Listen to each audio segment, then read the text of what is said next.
എല്ലാ വിദ്യാർത്ഥികൾക്കും പുതിയൊരു വീഡിയോയിലേക്ക് സ്വാഗതം. ഈ വർഷത്തെ SSLC പരീക്ഷാഫലം മെയ് 9-ാം തീയതിയോടെ പ്രസിദ്ധീകരിക്കും. അപ്പോൾ വിദ്യാർത്ഥികൾക്ക് SSLCexam.kerala.gov.in അതുപോലെ pareeshabavan.kerala.gov.in സഫലം 2025 മൊബൈൽ ആപ്ലിക്കേഷൻ result.kite.kerala.gov.in എന്നിങ്ങനെയുള്ള വിവിധ വെബ്സൈറ്റുകളെയും മൊബൈൽ ആപ്ലിക്കേഷനുകളെയും വിദ്യാർത്ഥികൾക്ക് നിങ്ങളുടെ SSLC പരീക്ഷാഫലം അറിയാനായിട്ട് സാധിക്കുന്നതാണ്. അപ്പോൾ വിദ്യാർത്ഥികൾക്ക് ഈ ഒരു SSLC പരീക്ഷ ജയിക്കുന്നതിനായിട്ട് നിങ്ങൾക്ക് എത്ര മാർക്ക് വേണം എന്നുള്ളതാണ് ഈ ഒരു വീഡിയോയിൽ. അപ്പോൾ വിദ്യാർത്ഥികൾക്ക് SSLC പരീക്ഷയിൽ ജയിക്കുന്നതിനായിട്ട് നിങ്ങൾക്ക് അറിയാം, നിങ്ങളുടെ സബ്ജക്റ്റുകൾ എന്ന് പറയുന്നത് 40 മാർക്കുള്ള സബ്ജക്റ്റ് ഉണ്ട്, അതുകൂടാതെ തന്നെ 80 മാർക്കുള്ള സബ്ജക്റ്റ് ഉണ്ട്. അതോടൊപ്പം ഈ ഒരു 40 മാർക്കിൻ്റെ സബ്ജക്റ്റിൽ 10 മാർക്ക് CE വരുന്നുണ്ട്, അതുപോലെ തന്നെ 80 മാർക്കിൻ്റെ സബ്ജക്റ്റിൽ 20 മാർക്ക് CE വരുന്നുണ്ട്. അപ്പോൾ ഇങ്ങനെ ടോട്ടലായിട്ട് ഈ ഒരു 40ഉം 10ഉം ടോട്ടൽ കൂട്ടുമ്പോൾ 50 ആണ്. അതുപോലെ 80 മാർക്ക് 20 മാർക്ക് CE ഉൾപ്പെടെ 100ലാണ് വരുന്നത്. അതായത് നിങ്ങൾക്ക് ജയിക്കാനുള്ള മാർക്ക് എന്ന് പറയുന്നത് 50 മാർക്കിലും അതുപോലെ തന്നെ 100 മാർക്കിലുമാണ് നിങ്ങൾക്ക് ഈ ഒരു പരീക്ഷയുടെയും അതുപോലെ CE ഉൾപ്പെടെയുള്ള മാർക്ക് വരുന്നത്. അപ്പോൾ നിങ്ങൾക്ക് ഈ ഒരു മാർക്കിൽ നിന്നും നിങ്ങൾക്ക് A+ ഗ്രേഡ് കിട്ടാനായിട്ട് എത്ര മാർക്ക് വേണം, ജയിക്കാനായിട്ട് എത്ര മാർക്ക് വേണം എന്നുള്ളത് വിദ്യാർത്ഥികൾ ചോദിക്കുന്ന പ്രധാനപ്പെട്ട സംശയമാണ്. ആദ്യം തന്നെ നമുക്ക് 40 മാർക്കിൻ്റെ വിഷയം നോക്കാം. 40 മാർക്കിൻ്റെ വിഷയം നോക്കുന്ന സമയത്ത് 40 മാർക്കും 10 മാർക്ക് CE ഉൾപ്പെടെ ടോട്ടൽ 50ലാണ് ഈ ഒരു സബ്ജക്റ്റ് മാർക്ക് വരുന്നത്. അപ്പോൾ ഈ ഒരു 50 മാർക്കിൽ നിങ്ങൾക്ക് ജയിക്കാനായിട്ട് വേണ്ട മാർക്ക് എന്ന് പറയുന്നത് 15 മാർക്കാണ് ജയിക്കാനായിട്ട് വേണ്ടത്. ഈ ഒരു 15 മാർക്ക് എന്ന് പറയുമ്പോൾ നിങ്ങൾക്കൊരു 10 മാർക്ക് CE ഫുള്ള് കിട്ടിയിട്ടുണ്ട് എങ്കിൽ 5 മാർക്ക് നിങ്ങൾക്ക് ഈ ഒരു SSLCയുടെ ആ ഒരു പരീക്ഷയിൽ നിങ്ങൾക്ക് കിട്ടിക്കഴിഞ്ഞാൽ നിങ്ങൾ ആ ഒരു സബ്ജക്റ്റ് ജയിക്കുന്നതാണ്. ഇനി നമുക്ക് നോക്കാം ഈ ഒരു 80 മാർക്കുള്ള സബ്ജക്റ്റ്. അപ്പോൾ 80 മാർക്കുള്ള സബ്ജക്റ്റ് ആണെങ്കിൽ നിങ്ങൾക്കറിയാം 20 മാർക്ക് CE വരുന്നുണ്ട്. അങ്ങനെ ടോട്ടൽ 100 മാർക്കിലാണ് ഈ ഒരു സബ്ജക്റ്റ് വരുന്നത്. അങ്ങനെ ഈ ഒരു 100 മാർക്കിൽ നിങ്ങൾക്ക് ജയിക്കാനായിട്ട് വേണ്ട മാർക്ക് എന്ന് പറയുന്നത്, അതായത് 100 മാർക്കിൽ ജയിക്കാനായിട്ട് വേണ്ട മാർക്ക് എന്ന് പറയുന്നത് 30 മാർക്കാണ്. അപ്പോൾ ഈ ഒരു 30 മാർക്ക് എന്നതുകൊണ്ട് ഉദ്ദേശിക്കുന്നത് ഈ ഒരു 30 മാർക്ക് നിങ്ങൾക്ക് ഈ ഒരു 20 മാർക്ക് ഫുൾ CE കിട്ടിയിട്ടുണ്ട് എങ്കിൽ 10 മാർക്ക് നിങ്ങൾക്ക് ഈ ഒരു പരീക്ഷയിൽ, അതായത് SSLC പരീക്ഷയിൽ കിട്ടിക്കഴിഞ്ഞാൽ നിങ്ങൾ ജയിക്കും. അപ്പോൾ ഈ ഒരു രീതിയിലാണ് നിങ്ങൾ ജയിച്ചിട്ടുണ്ടോ ഇല്ലയോ എന്നുള്ളത് നോക്കുന്നത്.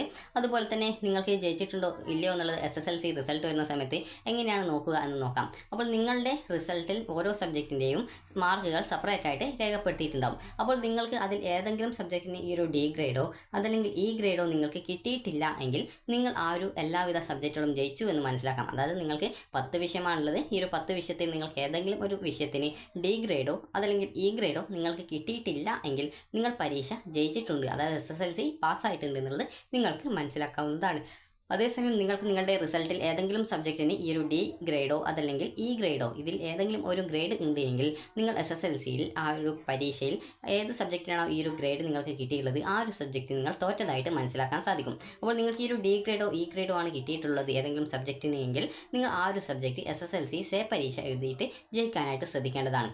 SSLCയുടെ സേ പരീക്ഷ നടക്കുന്നത് നിങ്ങളുടെ SSLCയുടെ റിസൾട്ട് വന്ന് ഏകദേശം ഒരു 3 ദിവസത്തിനുള്ളിൽ നിങ്ങളുടെ സേ പരീക്ഷ SSLCയുടെ സേ പരീക്ഷ അപേക്ഷ ആരംഭിക്കും. സേ പരീക്ഷ എന്ന് പറഞ്ഞാൽ നിങ്ങൾ തോറ്റ സബ്ജക്റ്റ് ജയിക്കാൻ വേണ്ടി എഴുതുന്ന പരീക്ഷയാണ് സേ പരീക്ഷ.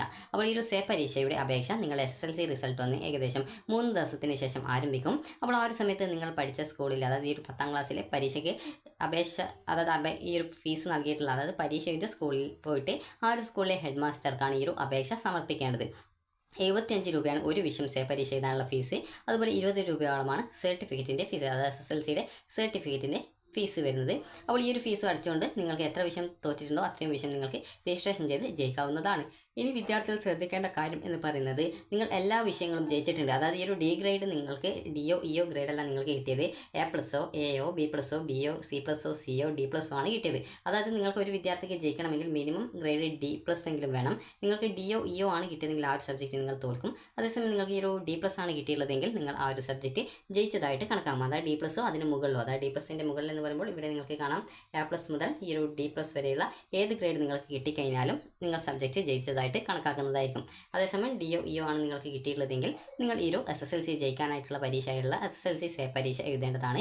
ഇതിൻ്റെ രജിസ്ട്രേഷൻ നിങ്ങളുടെ SSLC റിസൾട്ട് വന്ന് 3 ദിവസത്തിനുള്ളിൽ ആരംഭിക്കും. നിങ്ങളുടെ സ്കൂളിലെ ഹെഡ് മാസ്റ്റർക്കാണ് അപേക്ഷ നൽകേണ്ടത്.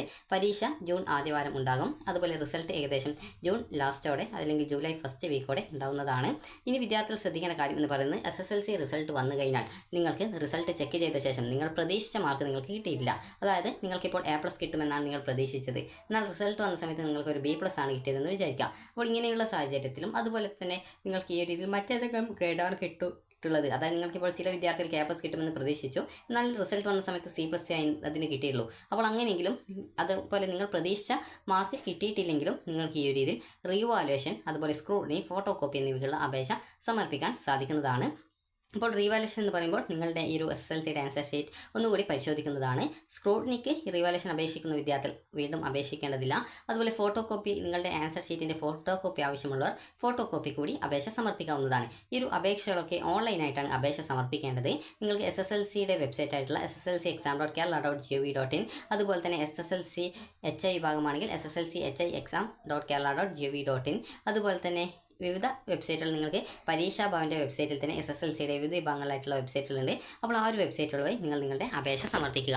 അതിൽ എങ്ങനെയാണ് അപേക്ഷ സമർപ്പിക്കേണ്ടതെന്ന് ചോദിച്ചു കഴിഞ്ഞാൽ നിങ്ങൾക്ക് ആ ഒരു വെബ്സൈറ്റിൽ നിങ്ങളുടെ റീവാലുവേഷൻ, സ്ക്രൂട്ടിനി, ഫോട്ടോ കോപ്പി എന്നിവയ്ക്കുള്ള അപേക്ഷ ക്ഷണിച്ചതുമായിട്ടുള്ള ലിങ്ക് ഉണ്ടാവും. അതിൽ ക്ലിക്ക് ഹിയർ ഓപ്ഷൻ ഉണ്ടാവും. അതിൽ ക്ലിക്ക് ചെയ്ത് നിങ്ങൾക്ക് വേണ്ട നിങ്ങളുടെ SSLCയുടെ രജിസ്റ്റർ നമ്പറും ഡേറ്റ് ഓഫ് ബർത്തും നൽകി സബ്മിറ്റ് ചെയ്ത് കഴിഞ്ഞാൽ നിങ്ങളുടെ മാർക്ക് ഡീറ്റെയിൽസും കാര്യങ്ങളൊക്കെ വരും.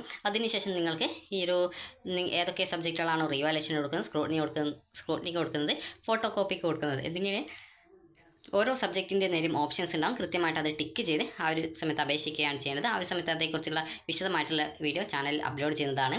ഇനി നിങ്ങൾക്ക് ഈ ഒരു A+ മുതൽ D+ വരെ കിട്ടാനായിട്ട് ഏത് ഗ്രേഡാണ്, അത് എത്ര മാർക്കാണ് നേടേണ്ടത് എന്നുള്ള കാര്യം നമുക്ക് നോക്കാം. അപ്പോൾ ഒരു വിദ്യാർത്ഥിക്ക് ജയിക്കാൻ വേണ്ട കുറഞ്ഞ ഗ്രേഡാണ് D+ എന്ന് പറയുന്നത്.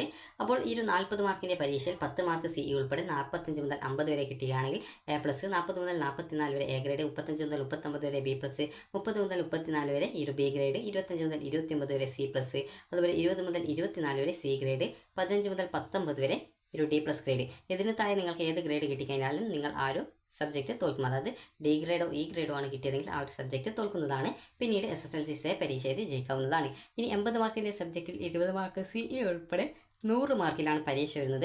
അപ്പോൾ ഇതിൽ നിങ്ങൾ പരീക്ഷയും അതുപോലെ CE മാർക്കും വരുന്നത്. അപ്പോൾ ഇതിൽ 90 മുതൽ 100 മാർക്ക് വരെ കിട്ടിയാൽ A+, 80 മുതൽ 89 വരെ A ഗ്രേഡ്, 70 മുതൽ 79 വരെ B+, 60 മുതൽ 69 വരെ B ഗ്രേഡ്, 50 മുതൽ 59 വരെ C+, 40 മുതൽ 49 വരെ C ഗ്രേഡ്, 30 മുതൽ 39 വരെ D+ ഗ്രേഡ്. ഇതിന് താഴെ നിങ്ങൾക്ക് ഏത് അതായത് എത്ര മാർക്ക് കിട്ടിക്കഴിഞ്ഞാലും DO EO ആണ് കിട്ടുക. അങ്ങനെയെങ്കിൽ നിങ്ങൾ ആ ഒരു സബ്ജക്റ്റ് തോറ്റതായിട്ട് കണക്കാക്കുകയും പിന്നീട് നിങ്ങൾക്ക് SSLC പരീക്ഷ എഴുതി ജയിക്കാവുന്നതുമാണ്. SSLC ജയിക്കാൻ വേണ്ടി, അതായത് തോറ്റ വിദ്യാർത്ഥികൾക്ക് ജയിക്കാൻ വേണ്ടി നൽകുന്ന ഒരു അവസരമാണ് SSLC പരീക്ഷ. അപ്പോൾ ആ ഒരു പരീക്ഷ എഴുതി നിങ്ങൾ ജയിച്ചാൽ മതിയാകും. അതുപോലെ നിങ്ങൾക്ക് ഏറ്റവും കുറഞ്ഞ ജയിക്കാൻ വേണ്ട മാർക്ക് എന്ന് പറയുന്നത് ഈ ഒരു മാർക്കാണ്. അതായത് നിങ്ങൾക്ക് D+ ഗ്രേഡാണ് ഏറ്റവും ജയിക്കാൻ വേണ്ട കുറഞ്ഞ ഗ്രേഡ്. SSLC റിസൾട്ട് വരുന്ന സമയത്ത് അതിൽ ഗ്രേഡിംഗ് സിസ്റ്റത്തിൽ, അതായത് ഏത് ഗ്രേഡാണ് കിട്ടിയിട്ടുള്ളത് എന്നുള്ള ഡീറ്റെയിൽസ് മാത്രമേ രേഖപ്പെടുത്തുള്ളൂ. അപ്പോൾ വിദ്യാർത്ഥികൾക്ക് ഈ ഒരു വീഡിയോ ഉപകാരപ്രദമായിട്ടുണ്ടെങ്കിൽ ലൈക്ക് ചെയ്യുക, ഷെയർ ചെയ്യുക. Thank you for watching.